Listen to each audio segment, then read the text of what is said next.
ఓం నమ శివాయ. నిన్న మనం తారకుడు అనేక సంవత్సరాలు బ్రహ్మగారి గురించి తపస్సు చేయడం, ఆ తపస్సు చేసినందువల్ల అక్కడికి ఉగ్ర తపస్సు మూలాంచి ధూమం పుట్టడం, దేవతలందరూ వెళ్ళి బ్రహ్మగారిని ఆయనకి వెళ్ళి వరం ఇమ్మని అడగడం వరకు తెలుసుకున్నాం. తారకుడి ఎదురుగా చతుర్ముఖ బ్రహ్మ ప్రత్యక్షమై, నాయనా నేను వచ్చాను, ఎందుకు ఇంత ఉగ్ర తపస్సు చేస్తున్నావు, ఏమిటి నీ కోరిక అని అడిగాడు. చతుర్ముఖ బ్రహ్మకు తారకుడు ఒక నమస్కారం పెట్టి, సకలలోక విధాత, మీరు నా యందు ప్రసన్నులైతే అసలు నేను అడిగిన కోరిక తీరకపోవడం అన్నది ఉంటుందా? ఈ వరములను నేను పొందవచ్చునని మీరు అనుకుంటే దేవతలందరినీ 3 లోకాలను గెలవగల శక్తి నాకు ఇవ్వవలసింది. పురారి అయిన పరమశివుడు మన్మధుని దహిస్తాడు. ఆయన కామారి, ఆయనకి కోరిక లేదు. అటువంటి పరమశివునికి కామం కలిగి వీర్యస్ఖలనం అవ్వాలి. ఆయనకి కామం కలిగి వీర్యస్ఖలనం అయితే ఆ వీర్యంలోంచి కొడుకు పుడితే వాడి చేతిలో నేను చనిపోతాను. ఆ మేరకు వరం ఇవ్వవలసింది అని అడిగాడు. అప్పుడు చతుర్ముఖ బ్రహ్మ, ఆహా ఎంత గొప్ప కోరికరా అనేది, నీ కోరికని ఎవరూ ఊహించలేరు అని మనసులో అనుకుని లోపల సాంబ సదాశివుని తలుచుకుని తథాస్తు అని భారంగా హంసని ఎక్కి వెళ్ళిపోయాడు. అసలు ఇటువంటి కోరిక ఎక్కడైనా ఉంటుందండి? అది భార్య వల్ల కొడుకు పుట్టి వీరస్ఖలనం జరిగినా భార్య వల్ల కొడుకు పుట్టి అతడు చనిపోతాడు అంటే అది వేరు. వీర్యస్ఖలనం అయితే ఆ వీర్యంలోంచి కొడుకు పుడితే అప్పుడు వాడి చేతిలో నేను చనిపోతాను అంటే శివుడికి భార్య వల్ల కాదు, వీర్యం స్ఖలనం అయిపోయి కింద పడిపోయేటప్పుడుగా అప్పుడు పుట్టాలి అన్నట్టుగా అడిగాడు. తారకుడిని 3 లోకాలకు రాజ్యాభిషేకం చేసేశారు. నామమాత్రాన వశిష్టమైన అధికారం వాడికి అక్కర్లేదు. వాడు వజ్రాంగుడి లాంటి వాడు కాదు. వాడికి లోకాలు పేరెనిక గన్న వస్తువులు ఏమున్నాయో అవన్నీ కావాలి. ఎవడి దగ్గర ఏమున్నాయో వాడికి తెలుసు. ఇప్పుడు వాడు అడగకుండానే వాటికి తెచ్చి అక్కడ పెట్టకపోతే వాళ్ళ తలకాయలను తీసేస్తున్నాడు. అందుకని దేవేంద్రుడు తన ఐరావతాన్ని దిగిపోయి దానిని తీసుకువచ్చి అక్కడ పెట్టేశాడు. కుబేరుడు నవనిధులు తీసుకువచ్చి అక్కడ పెట్టేశాడు. వరుణుడు ఉచ్చైశ్రవలాన్ లాంటి గుర్రాన్ని తీసుకువచ్చి అక్కడ పెట్టాడు. ఋషులందరూ భయపడిపోయి కామధేనువుని ఇచ్చేశారు. వారు ఆ కామధేనువు పాలతో స్వాహాకార వషట్కారం చేస్తూ ఉండేవారు. చిత్రం ఏమిటంటే అసలు తారకాసురుడు యుద్ధానికి వెళ్ళలేదు. వాడు వెళ్లకుండా పట్టాభిషేకం చేసి వాడు వెళ్ళి తెచ్చుకోకుండా వాళ్లే అన్నిటినీ తెచ్చి ఇక్కడ పెట్టేస్తున్నారు. అంటే వీడు ఎంత శక్తివంతమైన రాక్షసుడో ఆలోచించండి ఒకసారి. ఇక్కడికి వచ్చిన దేవతలలో తారకుడు, ఇప్పటి వరకు మీరందరూ మంచి మంచి పదవులు చేశారు. మీ పదవులను మీరు బాగా నిర్వహించడం వలన మీకు కొన్ని పదవులు చేయడంలో మంచి తర్ఫీదు వచ్చింది. ఇప్పుడు నేను మీకు కొన్ని పనులు చెప్తాను, మీరు ఆ పనులు చేయండి అని చెప్పాడు. వాయుదేవుణ్ణి పిలిచి, నీవు తెల్లవారక ముందే రాజ్యం నందు ప్రతి ఇంటి ముందు ఉన్న గడ్డి గాదం అన్నిటినీ తుడిచేసి అవన్నీ తీసుకువచ్చి పెంటకుప్పల కింద పోసేసి ఆయా ప్రదేశాలన్నింటినీ శుభ్రంగా ఉంచాలి. ఒక్క ఆకు ఎగరడానికి వీల్లేదు. పెంటకుప్పం మీద గాలి వేయకూడదు. ఇళ్లలో ఆకు ఉండకూడదు. గాలి అలా తుడిచేయాలి. అన్ని ఇళ్లను గాలే తుడిచేయాలి అని చెప్పాడు. ఇవి పోయే బుద్ధి వచ్చే ముందు ఇలాంటి పిచ్చ పిచ్చ మాటలు పిచ్చ ఆలోచనలు వస్తాయంటారు చూసారా, ఆ రకంగా ఉంది ఈ తారకుడి ప్రవర్తన. ఇంకా వరుణుడిని పిలిచాడు. పిలిచి, నీకు జలములకు సంబంధించిన విషయం బాగా తెలుసు.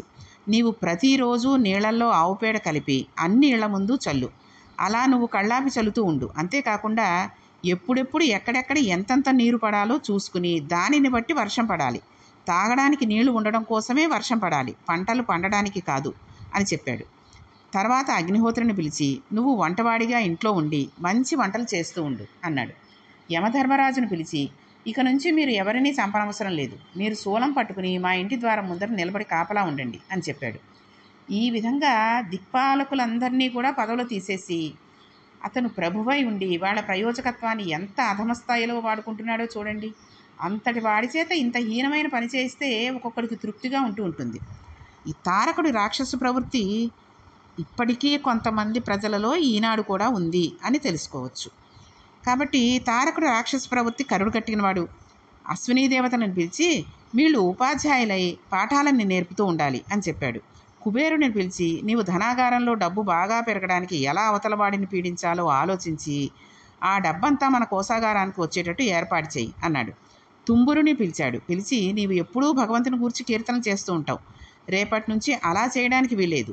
నేను హాయిగా నా భార్యతో కలిసి కూర్చుంటాను. అప్పుడు నువ్వు వచ్చి మా ముందు కచేరీ చేయాలి. ఆ కచేరీ విని నేను సంతోషిస్తాను. ఆ కచేరీలో నీవు శ్రీమన్నారాయణుడిని పరమశివుడిని కూర్చి కీర్తన చేస్తానంటే కుదరదు. అమ్మవారి మీద కీర్తనలు చేస్తానన్నా కుదరదు. నువ్వు నా మీదే కీర్తనలు చేయాలి అని చెప్పాడు. అప్సరసలను పిలిచి, మీరందరూ వంతుల ప్రకారం నా ముందు నాట్యం చేస్తూ ఉండాలి అని చెప్పాడు. సూర్యుడిని పిలిచి, నీవు నా రోజు పనిని చూస్తూ ఉండాలి, అంటే పియ్యేలాగనమాట. నేను బయట వెడుతున్నప్పుడు చాలా తక్కువ ఎండ కాయాలి. నాకు చలి వేస్తున్నప్పుడు ఎండ గోరువెచ్చగా ఉండాలి. నాకు చెమట పడితే నీవు చల్లబడిపోవాలి. నా కార్యక్రమాన్ని బట్టి, నేను పొందుతున్న తాపాన్ని బట్టి నేను సుఖంగా ఉండేటట్టుగా ఇవాళ నుండి నువ్వు ప్రకాశించాలి అని చెప్పాడు. చూడండి, గొప్ప గొప్ప వాళ్ళు వెళుతున్నప్పుడు వెనకాల వీళ్ళందరూ వెడుతూ ఉంటారు. ఆ వెళ్ళిన వాళ్ళు అతనికి ఎండ తగలేటట్టుగా ఉంటుందా, నీడగా ఉంటుందా, ఆ ఏసీని ఎంత పెంచాలి, కారులో ఉన్న ఏసీని ఎంత పెంచాలి, రూమ్ టెంపరేచర్ ఎంత ఉంచాలి, ఇలాంటివన్నీ చూస్తూ ఉంటారు చూసారా. ఆ రకమైన పనులను చెప్పేస్తున్నాడు అతను. ఇప్పుడు సూర్యుడు లోకసాక్షి కాడు, తారక సాక్షి. సూర్యుడిని ఈ స్థితికి దింపేశాడు. చంద్రుణ్ణి పిలిచాడు. నీవు నా మనసు తెలుసుకుని ప్రవర్తించాలి. నేను మంచి భోగాన్ని అనుభవిస్తున్నప్పుడు పౌర్ణమి చంద్రుడు కనపడాలి. అమావాస్యతో నాకేమీ సంబంధం ఉండదు. అదే ఆ రోజు అమావాస్య అయినా నువ్వు పౌర్ణమి చంద్రుడిలాగే కనపడాలి. నేను ఏ ఇంటితోనైనా విహారం చేస్తూ ఆకాశంలోకి చూసేసరికి నీవు పున్నమి చంద్రుడిలా కనపడాలి. నాకు చికాకుగా ఉన్నప్పుడు నీవు అసలు నాకు కనపడకూడదు. ఈ విధంగా నీవు నా ఇష్టం వచ్చినట్టుగా ప్రవర్తించాలి అని చెప్పాడు. ఇంకా భూదేవిని పిలిచి పంటలు పండించే బాధ్యతను ఆమెకు అప్పచెప్పాడు. ఈ విధంగా ఎవరెవరు ఏ ఏ పనులు చేయాలో నిర్ణయించి చెప్పేశాడు. ఇంద్రుణ్ణి పిలిచి, ఇంద్ర, నీకు ప్రధానమైన పనిని చెప్పచెప్తున్నాను. నా రాజ్యమునందు ఎవరికీ దాహం కలగకూడదు. ఎవరెవరు ఎక్కడెక్కడ దాహంతో ఉన్నారో వారికి అవసరమైన దానిని మేఘంలా పట్టుకు వెళ్ళి వాళ్ళ దాహార్తిని తీరుస్తూ ఉండాలి అని చెప్పాడు. ఇలా వీళ్ళందరూ ముఖ్యమైన పదవులు పొందిన మహానుభావులందరికీ కూడా శాసించి అతడు చక్కగా సింహాసనం మీద కూర్చుని రాజ్యపరిపాలన చేస్తున్నాడు. దుష్టబుద్ధి అంటే ఇదే కదండి. ఇప్పుడు వీళ్ళందరూ కలిసి శ్రీ మహావిష్ణువు దగ్గరికి వెళ్ళారు. వెళ్ళి, మహానుభావ, ఇంతకు పూర్వం నీ సుదర్శన చక్రం మమ్మల్ని రక్షించింది. ఇప్పుడు కూడా నీవు మమ్మల్ని రక్షించాలి అని చెప్పారు. ఈలోగా తారకుడు రాణి వచ్చాడు. వచ్చి శ్రీమన్నారాయణుడితో యుద్ధం మొదలుపెట్టాడు. శ్రీమన్నారాయణుడు తన సుదర్శన చక్రాన్ని ప్రయోగించాడు. భక్తుల బాధ తీర్చడానికి తనకి చేత కాదని పరమాత్మ అనడు. తన ప్రయత్నం తాను చేశాడు. సుదర్శన చక్రం తారకుని కంఠం నందు పుష్పమాల అయి రాజిల్లింది. కారణం, తారకునికి వరం ఉంది. అందుకని వాడిని కూడా ఎవరూ ఏమీ చేయలేరు. అప్పటికి ఎటువంటి మాయ ప్రయోగించాలో అటువంటి విష్ణుమాయ చేసి శ్రీ మహావిష్ణువు అక్కడి నుంచి తప్పుకున్నాడు. ఇప్పుడు అందరూ కలిసి బ్రహ్మగారి దగ్గరికి వెళ్ళారు. ఆయనతోటి, అయ్యా, ఇప్పుడు మాకు ఒక గొప్ప ఇబ్బంది వచ్చి పడింది. పరమశివుడికి ఒక కొడుకు పుట్టాలి. ఆ పుట్టిన కొడుకు ఆ తారకాసురుణ్ణి సంహరిస్తాడు. అప్పటి వరకు మాకు ఈ లోకంలో మనశ్శాంతి లేదు. కాబట్టి ఈశ్వరుడికి కొడుకు పుట్టేటట్టుగా మేము ఎలా ధన్యులం అవుతామో మమ్మల్ని అనుగ్రహించండి అని వేడుకున్నాడు. ఇక్కడ మనం ఒక విచిత్రమైన సందర్భాన్ని సమన్వయం చేయాల్సి ఉంటుంది. కుమార సంభవం అంటే స్కందోత్పత్తి బాగా అర్థం అవడానికి నేపథ్యాన్ని ఇప్పటి వరకు మనం తెలుసుకున్నాం కదండి. అసలు ఎందుకు ఇంతలా జరిగింది అనేది వివరంగా తెలుసుకున్నాం. కుమారుడు ఎందుకు రావాలో, శివుడికి కొడుకు ఎందుకు పుట్టాలో మనకు అర్థమైంది. ఇప్పుడు లోకం అంతా నిలబడాలంటే శివుడికి కొడుకు పుట్టాలి. ఇప్పుడు సుబ్రహ్మణ్యుడు ఎందుకు రావాల్సి వచ్చిందో తెలుసుకోవాలి. ఇక్కడ ఒక చిత్రమైన సంఘటన జరిగింది. మహానుభావులు పరమాచార్య స్వామి త్రిపుర రహస్యంలో మహత్యాకాండ యందు దీనిని గురించి చెప్పినటువంటి సందర్భం ఉంది. దీనిని గురించి ఆయన ప్రస్తావన చేశాడు. సనక, సనంద, సనత్కుమార, సనత్ సుజాత అని ఈ నలుగురు బ్రహ్మజ్ఞానులు. వీళ్ళు బ్రహ్మమానస పుత్రులు, అంటే బ్రహ్మకి ఎంతో ఇష్టమైన వాళ్ళు అన్నమాట. కాబట్టి ఈ సనక, సనంద, సనత్కుమార, సనత్ సుజాత అనేటటువంటి బ్రహ్మజ్ఞానులు ఎప్పుడూ కౌమారమునందే ఉంటారు. అంటే వయసులో ఉన్నట్టుగానే ఉంటారు. వాళ్ళకి వృద్ధాప్యం ఉండదు. వాళ్ళు దిగంబరులై ఉంటారు. అంటే వాళ్ళు దేహభ్రాంతి లేని వారే ఉంటారు. బ్రహ్మజ్ఞానంతో ఉంటారు. వారికి దేని మీద మమకారం ఉండదు. వాళ్ళకి ఏ కోరిక ఉండదు. అహం బ్రహ్మాస్మి స్థితిలో ఉంటారు. అయితే ఒక రోజున సనత్కుమారుడు కూర్చుని ఉన్నాడు. ఆయనకి విహితము అన్నది లేదు. బ్రహ్మజ్ఞానికి విధి నిషేధాలు ఉండవు కదండి. ఈ మాట చాలా చిత్రంగా ఉంటుంది. సనత్కుమారుడు యథాలాపంగా పైకి చూసేసరికి ఆయనకి పార్వతీ పరమేశ్వరులు కనబడ్డారు. తిరిగి ఆయన మరోవైపుకు చూశారు. అక్కడ ఆయనకి పార్వతీ పరమేశ్వరులే కనిపించారు. ఈయన, అబ్బో, పార్వతీ పరమేశ్వరులు వచ్చేశారని గబగబా 4 శ్లోకాలు చెప్పేసి, వేదమంత్రాలు చెప్పేసి సాష్టాంగ పడిపోయి నమస్కారాలు చేయడం లాంటివి ఏవీ చెయ్యలేదు. ఎందుకంటే ఆయనకి అంతటా పార్వతీ పరమేశ్వరులే కనబడతారు. బ్రహ్మమే కనబడుతుంది. ఆయన అంతటా బ్రహ్మాన్నే చూస్తున్నాడు. అందుకని ఆయనకు కొత్తదనం ఏమీ లేదు. కాబట్టి ఆయన అలా చూసి ఇలా తల తిప్పుకున్నాడు. అప్పుడు పరమశివుడు పార్వతితోటి అన్నాడు, ఆహా, ఎటువంటి స్థితి పార్వతి, చూసావా అన్నాడు. అని తెచ్చుపుట్టుకున్న కోపంతో సనత్కుమారుని ఎదుటికి వచ్చి, ఏమయ్యా, పార్వతీ పరమేశ్వరుని వచ్చి ఇంతసేపై నిలబడ్డాం, నీవు పలకరించలేదేమిటి? నేను నీకు ఒక వరం ఇద్దాం అనుకుంటున్నాను. ప్రార్థన చేస్తావా, పుచ్చుకోవా అని అడిగాడు. ఇప్పుడు సనత్కుమారుడు అన్నాడు, మిమ్మల్ని ప్రార్థించడం ఏమిటి? నాకెప్పుడూ అంతటా మీరేగా కనబడేది. నాకు ఎప్పుడూ బ్రహ్మమే కనబడుతుంది. బ్రహ్మం కాకుండా వేరొకటి ఉందా? మీరు నాకు ఏమి వరం ఇస్తారు? ఎందుకు ఆ వరం? నాకు అసలు కోరికలు ఉంటే కదా. నాకు ఏ కోరిక లేదు, కాబట్టి నాకు వరం అక్కర్లేదు అన్నాడు. అలా అనేసరికి పరమేశ్వరుడు ఈయన జ్ఞానాన్ని చూసి పొంగిపోయి, అయితే శాపం ఇస్తాను అని అన్నాడు. దానికి సనత్కుమారుడు, అయితే ఇవ్వండి, శాపం ఇస్తే దేహం బాధపడుతుంది, నేను దేహం కాదు కదా, నేను లోపల ఉన్న ఆత్మను, అయితే శాపమే ఇవ్వండి అన్నాడు. ఇప్పుడు శివుడి పొంగిపోయి, ఏమి జ్ఞానమయ్యా నీది, వరం ఇస్తానంటే పుచ్చుకోవు, శాపం ఇస్తానంటే ఇచ్చుకోమంటావు అన్నాడు. ఇలా అనేసరికి సనత్కుమారుడికి కొద్దిగా చిరాకొచ్చింది.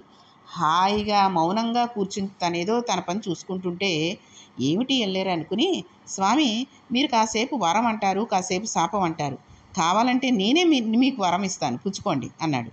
ఇలా అనేసరికి శంకరుడు చాలా సంతోషించి, నాయనా, ఎంత గొప్ప మాట అన్నావురా, నీవు నాకు కుమారుడిగా జన్మించాలి, ఇదే నేను కోరుకునే వరం అన్నాడు. అప్పుడు సనత్కుమారుడు, నీకే కుమారుడిగా జన్మిస్తాను అన్నాడు.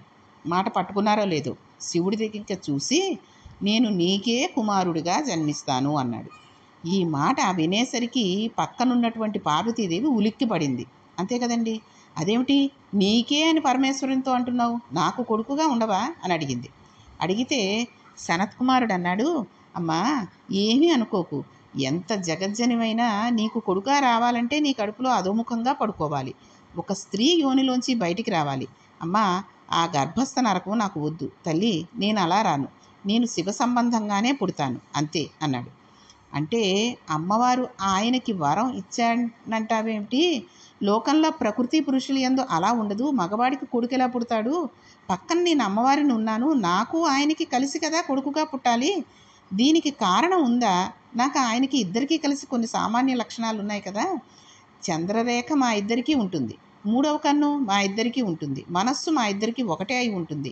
మేము ఆది దంపతులం, రెండు మనస్సులు లేవు. ఆయన అడిగినప్పుడు నేను నీకు కొడుకుగా పుడతాను అని నీవు చెప్పినప్పుడు ఆ మనస్సే నా మనస్సు కూడా, కాబట్టి నీవు నాకు కూడా కొడుకుగా పుడతానని చెప్పినట్టే. పుట్టనంటే ఎలా కుదురుతుంది? నువ్వు పుట్టి తీరాల్సిందే అంది. దానికి ఆయన అన్నాడు, అమ్మా, పార్వతీ పరమేశ్వరులకు కొడుకును అవుతానేమో కానీ నీ గర్భవాసం లేకుండా మాత్రం కొడుకునవుతాను అన్నాడు. ఈ మాటలు విన్న పార్వతీ పరమేశ్వరులు సంతోషించారు. సంతోషించి అంతర్ధానం అయిపోయారు. సనత్కుమారుడు ఈ మాటలు చెప్పిన తర్వాత నిద్రించాడు. నిద్రలో ఆయనకు ఒక కల వచ్చింది. ఆయన బ్రహ్మజ్ఞాని, ఆయనకి అసలు కల రాకూడదు, కానీ వచ్చింది. ఆ కలలో ఆయన కత్తి పట్టుకుని యుద్ధంలో రాక్షస సంహారం చేస్తున్నట్టు కనబడింది. ఆయనకి అలా కల రావడం ఏమిటా అని ఆయనే ఆశ్చర్యపడిపోయి తన తండ్రి అయిన చతుర్ముఖ బ్రహ్మ దగ్గరకు వెళ్ళాడు. వెళ్ళి, నాన్నగారు, నాకు ఎప్పుడూ కలలు రావు కదా, అలాంటిది రాత్రి నాకు ఒక కల వచ్చింది. నేను దేవసైన్యాలకు అధిపతిని అయినట్టు రాక్షస సంహారం చేస్తున్నట్టు కలగన్నాను. నాకు ఈ కల ఎందుకు వచ్చింది అని అడిగాడు. దానికి బ్రహ్మగారు నవ్వి, నాయనా, నీవు కిందటి జన్మలో వేదం నేర్చుకునేటప్పుడు ఆ వేదం చదువుతూ ఈ వేదాలనే కదా రాక్షసులు సముద్రంలో పడేశారు, రాక్షసులు ధిక్కరించారు, ఈ వేదాలలోనే కదా పరమాత్మని ఇబ్బంది పెట్టి అవతారాలుగా తీసుకువచ్చారు అని రాక్షసుల మీద కోపగించుకుంటూ నాకే గనక అవకాశం వస్తే కత్తి పెట్టి వాళ్ళ తలలు తీసేసి ఉండేవాడిని అని అనుకుంటూ ఉండేవాడివి. ఆ వాసనా బలం నీలో ఉండిపోయింది. ఈవేళ ఈ కళ అందుకే వచ్చింది. కాబట్టి ఆ ఒక్క వాసన పోవడానికి నీవు దేవసేనానిగా ఒకసారి పుట్టవలసిందే. ఇది తెలిసి ఉన్న మహానుభావుడు కనుకనే శంకరుడు నిన్ను నీ దగ్గర వరం పుచ్చుకున్నాడు. లేకపోతే ఆయన నిన్ను అడగడం ఏమిటి? కనుక నీవు ఆయనకు కుమారుడివై పుట్టబోతున్నావు. పుట్టి దేవసైన్యానికి అధ్యక్షత వహిస్తావు అన్నాడు. సరే, బాగానే ఉంది నాన్నగారు అన్నాడు. ఇక్కడ మనం ఒక విషయాన్ని బాగా స్ఫురణలో పెట్టుకోవాలి. ఇప్పుడు ఎన్ని కొత్త సమస్యలు వచ్చాయో చూడండి. సనత్కుమారుడే వాసనాబలం పోవడానికి పరమశివునికి కుమారుడిగా పుట్టాలి. అలా పుట్టాలంటే పరమేశ్వరుడు సంకల్పం చేస్తే ఆయన శరీరం నుండి కానీ తేజస్సు నుండి కానీ కుమారుడిగా పుట్టవచ్చు. కానీ శివవీర్యం స్ఖలనమై ఆ వీర్యం వలన పుట్టిన బిడ్డ చేతిలో తప్పితే తాను మరణించినని అవతల తారకాసురుడికి వరం ఉంది. శివవీర్యం స్ఖలనమైతే దానిని పుచ్చుకోవడానికి క్షేత్రం ఉండాలి. ఈ క్షేత్రం పార్వతీదేవి తప్పితే ఇంకొకళ్ళు ఎవరూ పుచ్చుకోరు. ఈ క్షేత్రంలోకి వీర్యం ప్రవేశిస్తే సనత్కుమారుడు గర్భవాసం చేయాలి. తాను గర్భవాసం చేయనని సనత్కుమారుడు అన్నాడు. ఇప్పుడు వీటన్నిటికీ సమన్వయం ఎలా కుదురుతుందండి? పైగా దేవతలందరూ కలిసి శివుణ్ణి ఏమని అడుగుతారు? అయ్యా, మీ వలన ఒక కుమారుడు కావాలి, మీకు కుమారుడు పుడితే అతను వెళ్ళి రాక్షసులను సంహరిస్తాడు అని అడుగుతారు. దేవతలు ఇంతమంది వచ్చి ప్రార్థన చేస్తే శివుడు తదాస్తు అంటాడు. మరి ఇప్పుడు పార్వతీదేవి సంపర్కం లేకుండా కుమారుడు పుట్టడమే సంభవిస్తే దాని అర్థం ఏమిటి? శివవీర్యాన్ని ధరించడానికి వేరొక క్షేత్రం ఏదో అక్కడ ఉండాలి, అంతే కదండి. అప్పుడు పార్వతీదేవికి ఆ క్షేత్రం పట్ల కినుక కలుగుతుందా కలగదా? తన భర్త యొక్క వీర్యం తన క్షేత్రంలో పుట్టకుండా ఇంకొక చోట పుడుతుంది అంటే ఏ ఆడది సహిస్తుందండి? కాబట్టి నేను ఆయనకి భార్యని, బిడ్డలు మాత్రం ఆవిడికి పుట్టారు అని అనుకుంటుంది. ఇప్పుడు అది ఆవిడికి కోపకారణం అవుతుంది. ఆదిశక్తియే ఆగ్రహిస్తే తారకాసుడి కోపం కన్నా, తారకాసుడి తపస్సు కన్నా, అతడి వరాల కన్నా మరో పెద్ద ప్రమాదం లోకంలోకి వచ్చేస్తుంది కదండి. ఇవన్నీ ఎక్కడా ఒకదానికొకటి విరోధం లేకుండా సమన్వయం కావాలి. సనత్కుమారుడి మాట నిలబడాలి, కానీ అతను పార్వతీదేవి కడుపులో నివాసం చేయకూడదు. సనత్కుమారుడి మాట నిలబడాలి, కానీ పార్వతీదేవి సంబంధం ఉండాలి. సనత్కుమారుడి మాట నిలబడాలి. శివుడి కుమారుడు కావాలి. శివుడు అడిగిన వరం నిజం కావాలి. శివుడికి సనత్కుమారుడు కొడుకు కావాలి. తారకాసురుడికి మరణం రావాలి. శివవీర్యం స్ఖలనం అవ్వాలి. ఇలా కావాలంటే ఆయనందు కామప్రచోదనం జరపడానికి స్త్రీ రూపం నిలబడాలి. ఆయన యందు అలా నిలబడగలిగిన స్త్రీ రూపం పార్వతీదేవి ఒక్కతే. పార్వతీదేవి నిలబడి ఉండగా ఆమె పుత్రుడిగా కాకుండా వీర్యం వేరొక చోట పడిపోయి ఎవరైనా పుచ్చుకుంటే వాళ్ళు శపించబడతారు. లోకానికి ఉపద్రవం వస్తుంది. అప్పుడు ఆ పిల్లవాడు ఎవరు యందు పుడతాడు? వాళ్ళు ఎలా తల్లిగా చెప్పుకుంటారు? జగదంబను కాదని నేను తల్లి అని చెప్పగలిగిన సమర్థత ఎవరికి ఉంటుంది? ఇప్పుడు లోకానికి కొత్త ఉపద్రవాలు వచ్చేస్తాయి. ఇన్నిటి సమన్వయం ఎలా జరుగుతుంది? సమన్వయం అయ్యి ఆ పిల్లవాడు ఎలా పుడతాడు?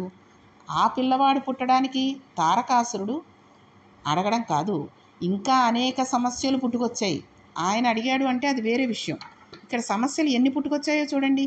ఇన్ని సమస్యలకు సమాధానంగా అటువంటి పిల్లవాడు అసలు పుడతాడా అని లోకం అంతా తలలు పట్టుకుని కూర్చున్నారు. ఇన్ని మెలికలు దాటి ఆ పిల్లవాడు కింద పడితే వాడు తారకాసురుణ్ణి చంపుతాడు. ఇప్పుడు సమస్య ఏమిటి అంటే తారకాసురుణ్ణి చంపడానికి కొడుకు పుట్టడం కాదు, అసలు ముందు ప్రయత్నం ఏం చేయాలంటే శివుడు కామమోహితుడై పార్వతీదేవి వంక చూసే ప్రయత్నంలో బాణాన్ని కాముడితో వేయించాలి. ఆదిలోనే హంసపాదు కాముడే కాలిపోయాడు. ఇప్పుడు సమస్య ఇంకా జటిలమైపోయింది. ఎలా? అసలు పెళ్ళి అంటూ అయితే కదా కొడుకంటూ పుట్టడం. కాబట్టి ఇప్పుడు దేవతలకి కుమార సంభవం అవసరం. కుమారుడు అన్నమాట అందరికీ చెల్లదు కదండి. నా కుమారుడు అని మనం అంటూ ఉంటాం, కానీ కుమార శబ్దం ఒక కుమారస్వామి పట్లే మాత్రమే సార్థకం అవుతుంది. కుమార అని పిలిస్తే అది కుమారస్వామినే. స్వామి అని కూడా కుమారుడు సుబ్రహ్మణ్యేశ్వర స్వామినే పిలవాలి, ఇంకెవరిని పిలవకూడదు. మనం వెంకటేశ్వర స్వామి అని అంటూ ఉంటాం కానీ అలా అనకూడదు. అయ్యప్ప స్వామి అంటాం కానీ అలా అనకూడదు. స్వామి అని ఒక్క సుబ్రహ్మణ్యేశ్వర స్వామినే పిలవాలి.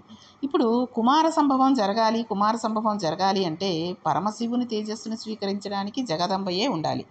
ఇప్పుడు ఆలోచన యందు పొరపాటు ఎక్కడొచ్చింది అంటే కామమే లేని పరమేశ్వరుని యందు కామప్రచోదనం మన్మధుడు చేయగలడు. ఇంద్రుడు మన్మధుని పిలిచి శివుని వద్దరికి పంపాలి అనే విషయాన్ని ఇక్కడికి వచ్చింది. కాబట్టి ఇంద్రుడు మన్మధుడిని పిలిచి శివుడి వద్దకి పంపాడు. దీనికి సంబంధించిన కథ మనకి పార్వతీ కళ్యాణంలో వివరించబడింది. ఏమండి తెలుసు కదా అందరికీను. మన్మధుడు వెళ్ళి బాణప్రయోగం చేసే ప్రయత్నంలో ఉండగా శంకరుడు 3వ కన్ను తెరిచాడు. ఆ కంటి మంటకు మన్మధుడు భస్మం అయిపోయాడు. ఇంద్రునితో సహా దేవతలందరూ వెళ్ళిపోయారు. రతీదేవి ఒక్కరితే భర్త పోయాడని ఏడ్చింది. ఇప్పుడు శంకరుని అసలు సంసారంలోకి తీసుకువస్తేనే కదా కుమార సంభవం. ఎవరు తీసుకురాగలరు? లోకమునందు దానికి అధికారి అని నమ్మబడినవాడు మన్మధుడు ఒక్కడే. ఇప్పుడు ఆ మన్మధుడు కాలిపోయాడు. లోకంలో మన్మధుడు లేడు. ఇప్పుడు పార్వతీ పరమేశ్వరుల యొక్క కళ్యాణం ఎలా జరుగుతుంది? ఇక్కడ జగదంబ అనుగ్రహం ఎలా ఉంటుంది? అమ్మవారి గొప్పతనం ఏమిటి? ఏ మన్మధుడి చేతిలో చెరుకు విల్లు పుష్పబాణాలు పట్టుకుంటే శంకరుని దింపలేకపోయాడో దాన్ని ఎవరు పట్టుకోవాలి అనేటటువంటి సంశయాలు ఎన్నో ఉన్నాయి కదండి. ఇక్కడ మనకి సనత్కుమారుడు పుట్టాలి పరమేశ్వరుడికి. తారకాసురుడి వధం జరగాలి. ఇక్కడ మన్మధుడు కాలిపోయాడు. ఆ మన్మథ బాణాలు ఎవరి చేతిలో పట్టుకుని పరమేశ్వరుడికి ఆయనకి కామాన్ని కలిగించాలి అనేటటువంటి ఎన్నో రకాల సమస్యలతోటి ఉన్నారు. మనం కూడా అన్ని సమస్యలు ఎప్పుడు ఎలా తీరుతాయి అనే విషయాన్ని ఈ లోపల ఆలోచించుకుంటూ రేపు అన్నీ కూడా వివరంగా తెలుసుకుందాం. ఓం నమః పార్వతీపతియే హర హర మహాదేవ శంభో శంకర.